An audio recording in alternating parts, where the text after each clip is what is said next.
बिस्मिल्लाहिर्रहमानिर्रहीम। स्टूडेंट्स, आज के लेक्चर के अंदर हम लोग कुछ बेसिक टर्म इस चैप्टर से रिलेटेड वो हम पढ़ेंगे जो कि आपको मल्टीपल चॉइस में भी काम आ सकती हैं।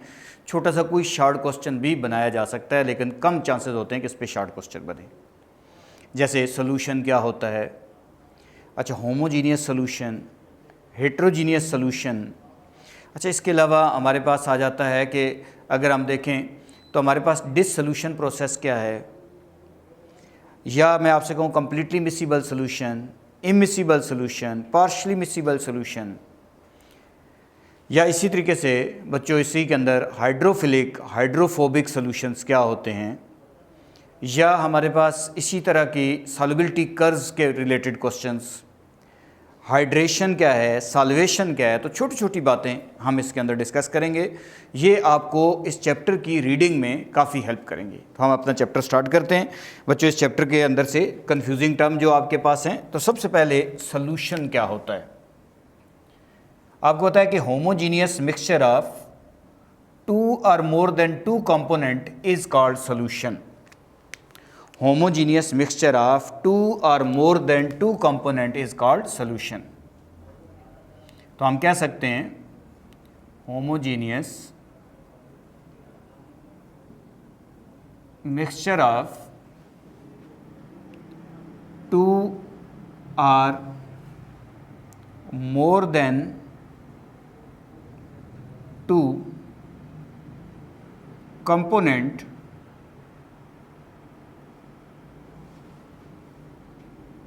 is called solution। दो या दो से ज़्यादा कंपोनेंट का जो बेसिकली होमोजीनियस मिक्सचर है उसे हम सोल्यूशन कहते हैं। आमतौर पर आपने देखा होगा कि हम सोल्यूशन जब लिखते हैं तो हम कहते हैं सोल्यूशन में आमतौर पर दो कंपोनेंट होते हैं। एक उसमें सैल्यूट होता है, एक उसी में सॉल्वेंट होता है। सैल्यूट क्या है? Component of the solution which is present in smaller quantity. Component of solution which is present in smaller quantity. And solvent क्या है? Component of the solution which is present in larger quantity. ये larger quantity में मौजूद होता है। फिर आप छोटी छोटी चीज़ें पढ़ते हो बच्चों। कभी आपसे कहा जाता है डाइल्यूट सॉल्यूशन क्या है। लैब में जब हम जाते हैं तो डाइल्यूट सॉल्यूशन में क्या होता है कि सैल्यूट कम होता है और सॉल्वेंट ज़्यादा होता है। फिर कंसंट्रेटेड सॉल्यूशन जिसमें सैल्यूट ज़्यादा होता है, सॉल्वेंट कम होता है। कभी कभी हम देखते हैं कि हमें लिखा होता है सैचुरेटेड सॉल्यूशन। सैचुरेटेड सॉल्यूशन क्या होता है? जिसमें गिवन टेम्परेचर के ऊपर maximum amount of salute solvent में डिजॉल्व हो। Maximum amount of salute is dissolve in a solvent at given temperature, उसको हम सैचुरेटेड सॉल्यूशन कहते हैं। एक होता है अनसैचुरेटेड सॉल्यूशन जिसमें सैल्यूट कम होता है, सॉल्वेंट ज़्यादा होता है, मज़ीद सैल्यूट उसमें डिज़ॉल्व हो सकता है, उसे हम बेसिकली अनसैचुरेटेड सॉल्यूशन कहते हैं। और एक होता है सुपर सैचुरेटेड सॉल्यूशन। बच्चों, सुपर सैचुरेटेड सॉल्यूशन वो होता है जिसके अंदर हम सैल्यूट को बॉइलिंग पॉइंट ऑफ सॉल्वेंट के ऊपर मैक्सिमम डिज़ॉल्व करते हैं।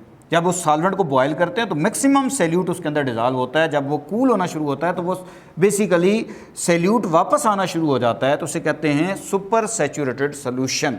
इस तरह की छोटी छोटी टर्म हैं जो बच्चों आपके लिए ज़रूरी हैं कि आपको पता होना चाहिए। फिर इसी तरीके से अगर मैं आपसे कहता हूँ होमोजीनियस मिक्सचर क्या होता है बच्चों। होमोजीनियस मिक्सचर, आपको पता है कि दो चीज़ें ऐसे आपस में मिक्स हों कि पता ना चले कि उनमें कोई चीज़ उसमें मिक्स है। जैसे मैं आपसे कहूँ NaCl है, अगर इसको आप पानी में डिज़ॉल्व कर दें तो ये पानी में जब डिज़ॉल्व हो जाता है तो कोई पता नहीं चलता कि इसमें NaCl डिज़ॉल्व है या नहीं। तो ये एक होमोजीनियस मिक्सचर है, या इसे होमोजीनियस सॉल्यूशन भी मैं कह सकता हूँ। इसी तरीके से हमारे पास है हेट्रोजीनियस सॉल्यूशन या हेट्रोजीनियस मिक्सचर। हेट्रोजीनियस मिक्सचर बच्चों ये ऐसा सॉल्यूशन होता है या ऐसा मिक्सचर होता है जिसमें दो चीज़ें आपस में मिक्स होती हैं, लेकिन पता चल रहा होता है कि क्योंकि वो चीज़ जो है उसमें पूरी मिक्स नहीं हुई होती, बल्कि उसमें इनसॉल्युबल फॉर्म में नज़र आ रही होती है। जैसे मैं आपसे कहूँ सैंड है, रेत है प्लस वाटर है, ये जो सोल्यूशन बन गया ये कौन सा है, आप कहते हैं दोनों चीज़ें आपस में मिक्स नहीं हो रही, तो ये आपके पास एक हेट्रोजीनियस मिक्सचर कहलाएगा। फिर हमारे पास इसी चैप्टर में कभी कभी हम सोल्यूशन बना रहे होते हैं तो हम टर्म पढ़ रहे होते हैं हाइड्रोफिलिक मॉलिक्यूल है या हाइड्रोफोबिक है, तो हम इसमें सबसे पहले देखते हैं हाइड्रोफिलिक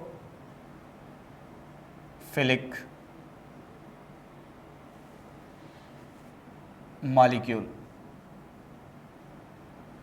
हाइड्रोफिलिक, हाइड्रो का मतलब होता है वाटर, फिलिक का मतलब होता है लविंग, वाटर लविंग, यानी ऐसी कोई भी चीज़ जो वाटर के अंदर डिज़ोल्व हो जाती है उस तरह के सोल्यूशन को हम हाइड्रोफिलिक सोल्यूशन कहेंगे और उस तरह के मॉलिक्यूल को हाइड्रोफिलिक मॉलिक्यूल कहेंगे। जैसे हमारे पास है इथेनॉल, ये वाटर में डिज़ोल्व हो जाता है बच्चों, तो इसलिए ये वाटर के साथ मिक्स हो जाता है, तो इसलिए ये वाटर के साथ रिपेल नहीं होता बल्कि वाटर से मोहब्बत करता है, वाटर के साथ मिक्स हो जाता है हाइड्रोजन बॉन्डिंग की वजह से, इसलिए इस मॉलिक्यूल को मैं हाइड्रोफिलिक मॉलिक्यूल कहूँगा और ये सोल्यूशन जो बनेगा वो हाइड्रोफिलिक सोल्यूशन होगा। इसी तरीके से हाइड्रोफोबिक क्या होता है, हाइड्रोफोबिक मॉलिक्यूल क्या होता है या हाइड्रोफोबिक सोल्यूशन क्या होते हैं। हाइड्रो का मतलब होगा वाटर, फोबिक फोबिया से निकला है बच्चों, फोबिक का मतलब होता है डिसलाइकिंग। तो ऐसे मॉलिक्यूल जो वाटर को डिसलाइक करते हैं, जो वाटर में डिज़ोल्व नहीं होते, उनको हम हाइड्रोफोबिक मॉलिक्यूल्स कहते हैं। जैसे मैं आपसे कहूँ बच्चों बेंजीन है, इसको आप पानी में डिज़ोल्व करें तो आप कहते हैं बेंजीन नॉन पोलर है, वाटर पोलर है, कंसेप्ट सॉल्युबिलिटी का होता है लाइक डिज़ोल्व लाइक, तो ये तो आपस में मिक्स नहीं होते, तो ये वाटर के साथ रिपेल हो रहा है, वाटर के साथ अट्रैक्ट नहीं हो रहा बल्कि वाटर से नफरत कर रहा है, तो इसलिए इस मॉलिक्यूल को हम हाइड्रोफोबिक मॉलिक्यूल कहेंगे और ये सोल्यूशन हाइड्रोफोबिक सोल्यूशन कहलाएगा। इसी तरीके से बच्चों हमारे पास डेफिनेशंस आती हैं कभी कभी लिक्विड्स टाइप ऑफ सोल्यूशन, वैसे 9 होते हैं बच्चों, क्योंकि हमारे पास इधर टाइम नहीं है, मैं फेडरल की किताब को फॉलो कर रहा हूँ, otherwise there are 9 type of solution. ये एंट्री में क्वेश्चन भी बच्चों से पूछा जाता है और ये पंजाब टेक्स्ट बुक में इसका टेबल भी दिया हुआ है। जैसे सॉलिड सोल्यूशन भी एक है, जैसे मैं आपसे कहता हूँ कि जितने अलाए हैं वो भी एक सॉलिड सोल्यूशन है, तो इस तरह के सोल्यूशन होते हैं, लेकिन हम अभी लिक्विड की बात करते हैं। तो बच्चों हमारे पास लिक्विड भी 3 तरह के सोल्यूशन बनाता है। एक कहलाते हैं कंप्लीटली मिसिबल,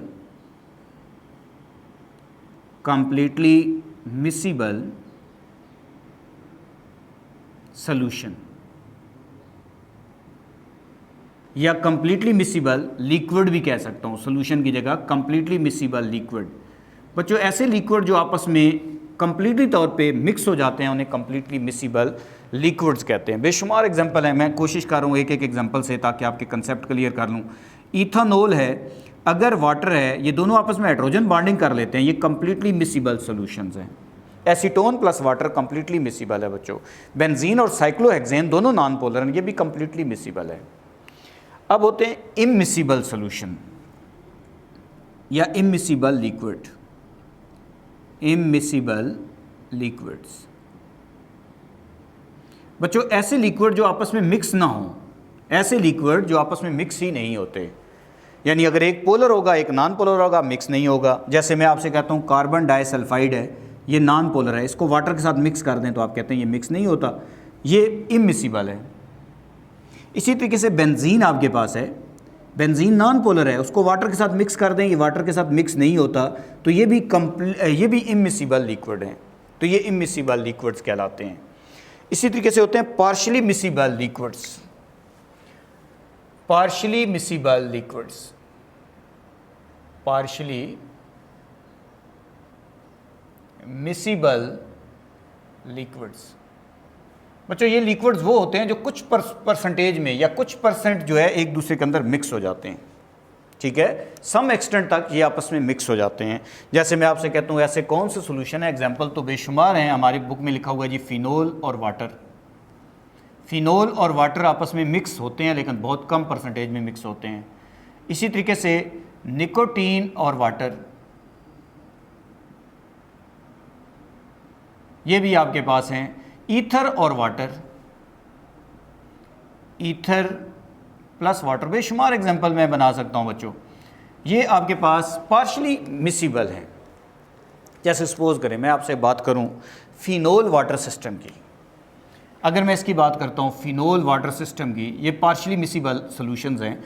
तो हम एक कंटेनर लेते हैं बेटा, ये एक कंटेनर है, इस कंटेनर के अंदर मैंने वाटर और फिनोल मिक्स किया है, तो 2 लेयर्स बन जाएंगी, ठीक है। एक यहाँ नीचे लेयर बनेगी और ये लेयर जो मेरे पास बनेगी ये आप समझ लें फिनोल की है, और ऊपर जो लेयर बनेगी ये हमारे पास जो लेयर है ये वाटर की है, क्योंकि ये कंप्लीटली मिक्स नहीं होते लेकिन कुछ ना कुछ परसेंटेज में तो मिक्स होते हैं बेटा। इसलिए अगर मैं कहता हूं कि ये आपस में एक दूसरे में मिक्स होंगे, वाटर इसमें आ रहा होगा कुछ परसेंटेज में इसमें, अब इसमें फिनोल कितने परसेंट होगा 5%, तो ये 5% सैचुरेटेड सोल्यूशन ऑफ फिनोल होगा। ऊपर वाला जो है उसमें वाटर है ज़्यादा है और उसमें 5% फिनोल है, जबकि नीचे वाले सोल्यूशन में फिनोल ज़्यादा है और इसमें तकरीबन 30% वाटर है, 30% वाटर फिनोल के अंदर यहाँ पे डिज़ॉल्व है। अगर मैं इसको हीट करना शुरू कर दूँ तो ये जितने भी पार्शली मिसिबल सॉल्यूशंस होते हैं या पार्शली मिसिबल लिक्विड्स होते हैं, ये टेम्परेचर बढ़ाने से इनकी सॉल्युबिलिटी इंक्रीज़ करती है बेटा। तो पता चला कि जब हम इस टेम्परेचर बढ़ाते जाएंगे तो फिनोल वाटर सिस्टम के केस में जब टेम्परेचर 69.5 डिग्री सेंटीग्रेड पहुंचेगा तो इस टेम्परेचर के ऊपर ये दोनों आपस में मिक्स हो जाएंगे, एक किस्म के कंप्लीटली मिक्स हो जाएंगे। परसेंटेज वाइज इनकी डिस्ट्रीब्यूशन चेंज होगी लेकिन ये आपस में कंप्लीटली मिक्स हो जाएंगे। इस टेम्परेचर को एक नाम दिया जाता है बच्चों, इसे कहते हैं कंसुलेट टेम्परेचर, कंसुलेट टेम्परेचर, जिसके ऊपर 2 पार्शली मिसिबल लिक्विड कंप्लीटली तौर पे मिक्स हो जाएं। और हमें पता है कि पार्शली मिसिबल लिक्विड टेम्परेचर बढ़ाने से उनकी सॉल्युबिलिटी बढ़ती है, तो इसी तरीके से इस टेम्परेचर को कंसुलेट टेम्परेचर कहते हैं। ये फिनोल वाटर सिस्टम, इसके ऊपर मैंने थोड़ी सी बात की बेटा। अब नेक्स्ट हमारे पास है डिसोल्यूशन प्रोसेस। डिसोल्यूशन प्रोसेस, अच्छा अगर मैं आपसे कहूँ यार डिसोल्यूशन प्रोसेस क्या होता है, किसी भी सॉलिड को जब हम वाटर में डिज़ॉल्व कर देते हैं उस वक्त जब वो वाटर में डिज़ॉल्व हो जाता है, this process is called dissolution. Dissolution process क्या है कि when solid is dissolve in a water at given temperature, this process is called dissolution. ये जो डिसोल्यूशन प्रोसेस है बच्चों, इसको आप इंक्रीज़ कर सकते हैं, इसके ऊपर मुख्तलिफ फैक्टर्स हैं, जैसे इसका rate of filtration, rate of जो हमारे पास डिज़ॉल्विंग प्रोसेस है, रेट डिज़ॉल्व करने का, वो इंक्रीज़ किया जा सकता है। और वो कौन से फैक्टर हैं, एक हमारे पास है size of particles. Size of particle से आप इसको एक तो इंक्रीज़ कर सकते हैं डिसोल्यूशन प्रोसेस को। सेकंड हमारे पास फैक्टर है टेम्परेचर, बढ़ा के भी आप इस प्रोसेस को इंक्रीज़ कर सकते हैं। थर्ड आपके पास है कंसंट्रेशन ऑफ सॉल्यूशन, उससे भी हो सकता है ये चेंज। चौथा हमारे पास है स्टिरिंग, यानी चीज़ों को हिलाने से भी आप इनको आपस में मिक्स करेंगे, स्टिर करेंगे तो ये डिसोल्यूशन प्रोसेस जो है वो इंक्रीज़ हो सकता है। तो ये हमारे पास डिसोल्यूशन प्रोसेस की कुछ हमने बात की। अब बेटा यहाँ पे थोड़ी सी बात मैं करूँगा सॉल्युबिलिटी के लिहाज से, क्योंकि ये सारी कंफ्यूजिंग टर्म हैं जो आपको मुख्तलिफ कंफ्यूज करती हैं, लेकिन सॉल्युबिलिटी को मैं यहाँ पे डिस्कस करूँगा इम्पॉर्टेंट टर्म में। तो अगर मैं आपसे कहूँ सॉल्युबिलिटी क्या है, इसको मुख्तलिफ लोग मुख्तलिफ तरीक़ों से डिफ़ाइन करते हैं बेटा। वैसे तो सॉल्युबिलिटी ये होती है कि 1 लीटर के अंदर किसी भी सब्सटेंस के जितने ग्राम डिज़ॉल्व होते हैं वो उसकी सॉल्युबिलिटी कहलाती है, ठीक है। जितने भी ग्राम किसी भी सब्सटेंस के 1 लीटर में यानी 1 डेसीमीटर क्यूब में डिज़ॉल्व होते हैं उसे सॉल्युबिलिटी कहते हैं। लेकिन बाज़ दफ़ा हम ये भी पढ़ते हैं कि ये कंपाउंड इतने % डिज़ॉल्व है, ये कंपाउंड इतने % डिज़ॉल्व है, कंपाउंड की परसेंटेज लिखी होती है। तो ये क्या होती है, ये होती है जी it is the number of gram of solute dissolve in 100 gram of solvent at given temperature is called solubility. यानी किसी भी सैल्यूट के नंबर ऑफ ग्राम्स जो कि 100 ग्राम ऑफ सॉल्वेंट के अंदर गिवन टेम्परेचर पे डिज़ॉल्व होते हैं, इसको हम सॉल्युबिलिटी बोलते हैं। बच्चों जो सॉल्युबिलिटी है बाज़ केसेस में टेम्परेचर बढ़ने से बढ़ जाती है और बाज़ केसेस में टेम्परेचर बढ़ने से सॉल्युबिलिटी कम हो जाती है। एक चीज़ आप पढ़ते हो बच्चों, हीट ऑफ सॉल्यूशन, याद होगा कभी कभी हम पढ़े होते हैं हीट ऑफ सॉल्यूशन, ये क्या होती है। तो आप कहते हैं जब किसी भी कंपाउंड को वाटर में डिजॉल्व करते हैं उस वक्त जो हीट रिलीज होती है या हीट एब्जॉर्ब होती है उसे हीट ऑफ सोल्यूशन कहते हैं। अमाउंट ऑफ हीट रिलीज और absorb, amount of heat released or absorbed when compound is dissolved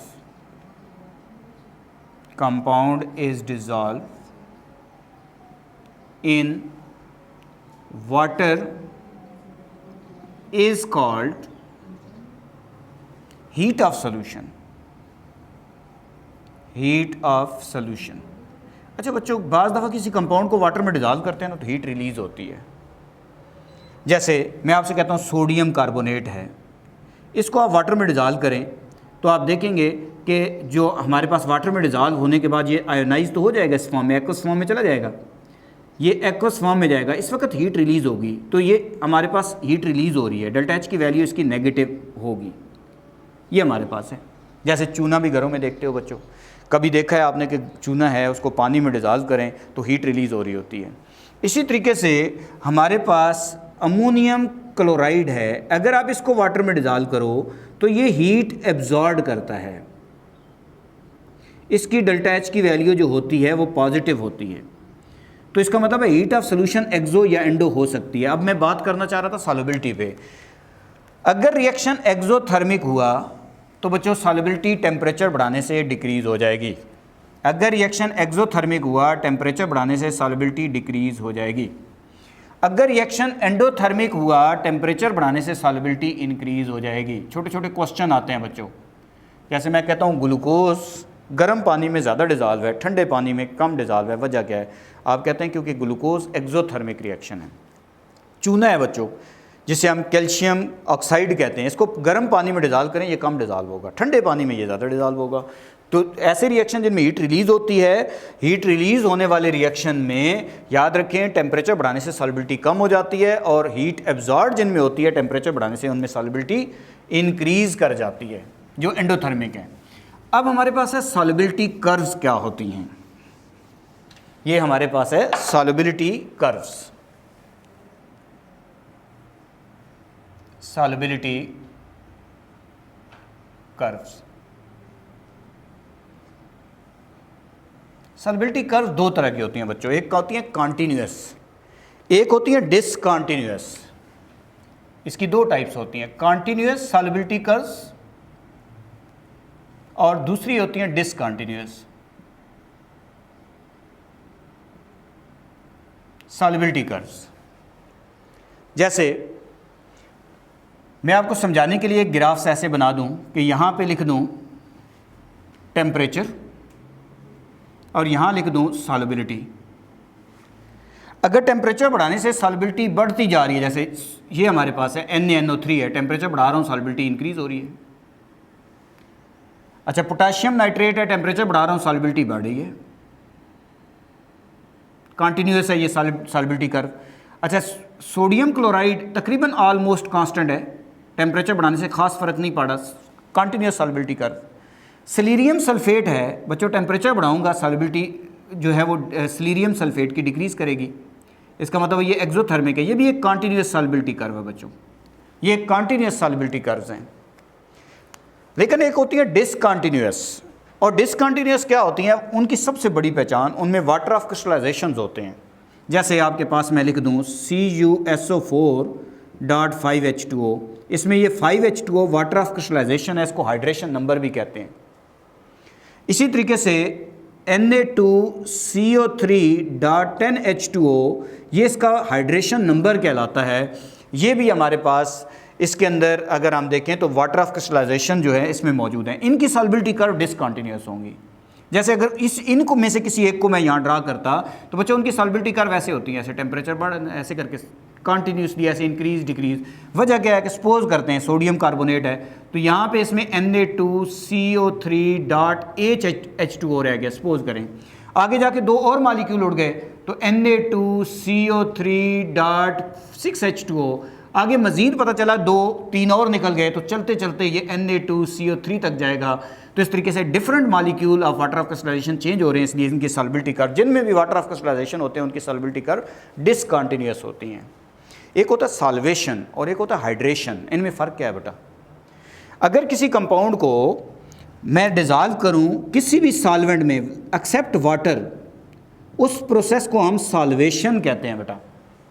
solvation क्या होता है कि हमारे पास सॉल्वेंट मॉलिक्यूल इंटरेक्ट कर लेते हैं या सराउंड कर लेते हैं ऑपोजिट चार्ज आइन को, इस प्रोसेस को सॉल्वेशन कहते हैं। लेकिन अगर इस सॉल्वेशन प्रोसेस के अंदर मैं सॉल्वेंट अगर वाटर यूज़ कर लूँ तो दिस प्रोसेस इज़, फिर इसका नाम क्या बन जाएगा बच्चों? इसी प्रोसेस को नाम हाइड्रेशन कहते हैं। तो अगर आपसे कहा जाए हाइड्रेशन और सॉल्वेशन में क्या फ़र्क है, तो आप कहते हैं किसी आयनिक कंपाउंड को अगर आप वाटर में डिज़ोल्व करें तो उसे हाइड्रेशन कहते हैं। अगर किसी आयनिक कंपाउंड को वाटर में डिज़ोल्व करने के बजाय किसी और पोलर सॉल्वेंट में डिज़ोल्व करें तो उसे सॉल्वेशन कहते हैं। तो उम्मीद है बच्चों आज का लेक्चर आपको अच्छा समझ आया होगा। Thank you very much.